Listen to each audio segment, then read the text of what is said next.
ഹരി ഓം. വിഷ്ണു സഹസ്രനാമ സ്തോത്രം, ശ്ലോകം 44. അമൃതാംശോദ്ഭവോ ഭാനു ശശബിന്ദു സുരേശ്വര ഔഷധം ജഗത സേതു സത്യധർമ്മ പരാക്രമ. ഹരി ഓം. ഹരി ഓം. 283 നാമം അമൃതാംശുദ്ഭവ.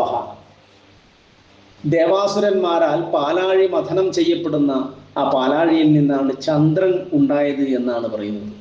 അങ്ങനെ ഉണ്ടായ ചന്ദ്രനാണ് അമൃതാംശു. ആ അമൃതാംശുവിനെ ഉദ്ഭവിക്കാൻ കാരണക്കാരനായത് ഭഗവാനാണ്. കാരണം പാലാഴി മഥനത്തിൽ എല്ലാവിധത്തിലും സഹായിച്ചത് ഭഗവാനാണ് എന്നതിനാൽ അമൃതാംശുവായ ചന്ദ്രന്റെ ഉദ്ഭവ ഹേതുവായിരിക്കുന്നവൻ എന്ന അർത്ഥത്തിൽ അമൃതാംശുദ്ഭവ. 284 നാമം ഭാനുഹു. ശോഭിക്കുന്ന അല്ലെങ്കിൽ ആ ശോഭിക്കുന്ന ശീലമുള്ളവൻ ഭാനുഹു, ശോഭാശീലമുള്ളവൻ. 285 നാമം ശശബിന്ദുഹു. ശശം എന്നാൽ മുയൽ എന്നാണ്. ചന്ദ്രനുള്ള കളങ്കം എന്നത് മുയലിന്റെ 2 കൊമ്പ് പോലെയുള്ള ആകൃതിയാണ്.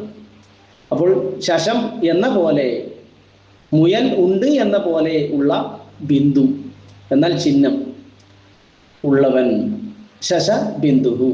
ഇവിടെ ഉദ്ദേശിക്കുന്നത് ചന്ദ്രനെയാണ്. ശശബിന്ദു എന്നാൽ ചന്ദ്രനെ. അപ്പോൾ പറയുന്നു ആ ചന്ദ്രനും അമൃതമയനായ സോമനായിട്ട് ഈ ഔഷധികളെ പോഷിപ്പിക്കുന്നത് ചന്ദ്രനാണത്രേ. അങ്ങനെ പോഷിപ്പിക്കുന്ന സസ്യങ്ങളെ പോഷിപ്പിക്കുന്നതും ഞാൻ തന്നെയാണെന്നൊരു ശ്രുതി വാക്യമുണ്ട്.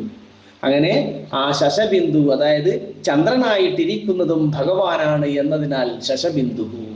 286 നാമം സുരേശ്വര. വീണ്ടും പറയുന്നു സുരന്മാരുടെ, ദേവന്മാരുടെ ഈശ്വരൻ എന്നാണ്. അപ്പോൾ സുരേശ്വര. 287 നാമം ഔഷധം. ഈ സംസാരം എന്നത് ഒരു വ്യാധിയാണ്, ഒരു അസുഖമാണ്. അതുകൊണ്ടാണ് നമുക്ക് ഒരുപാട് കഷ്ടപ്പാടുകൾ അല്ലെങ്കിൽ ദുഃഖങ്ങൾ വരുന്നത്.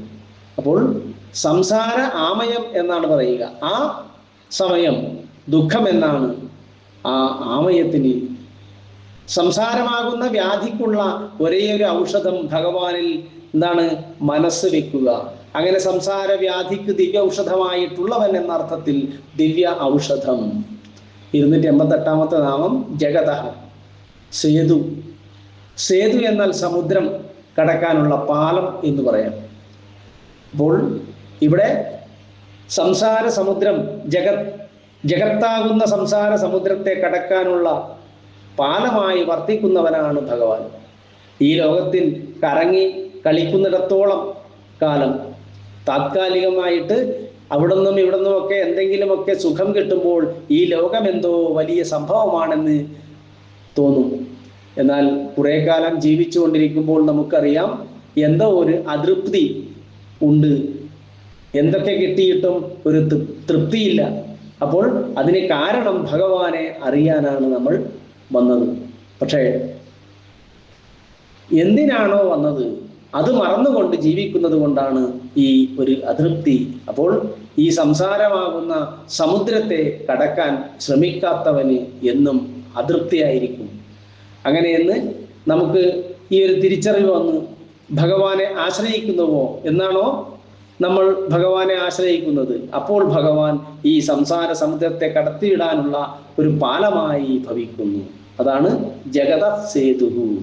289 നാമം സത്യധർമ്മ പരാക്രമ. നിഷ്കളങ്കമായിട്ടുള്ള ഭഗവാന്റെ ആ പരാക്രമങ്ങളൊക്കെ തന്നെ ആ ഒരു നിർമ്മമത്വം